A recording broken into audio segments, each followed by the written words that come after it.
السلام عليكم ورحمة الله.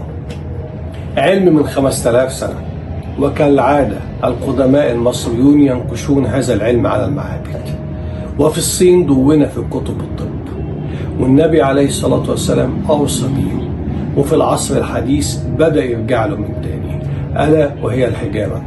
الحجامة أصبحت علم يدرس ويعلم، وللأسف الشديد أصبح يصيد في الدول الأجنبية أكتر من الدول العربية.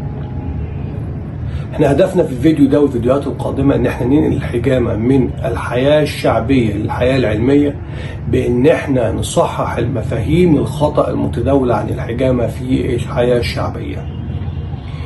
احنا في الفيديوهات القادمة هنعلمكم ازاي الطريقة الصحيحة لعمل الحجامة، مواقيت الحجامة، امتى تعمل الحجامة وامتى ما تعملهاش، الفوائد الحجامة، الاعراض الجانبية للحجامة عشان تتفاداها. انتظرونا في فيديوهاتنا القادمة، ودمتم في صحة وعافية.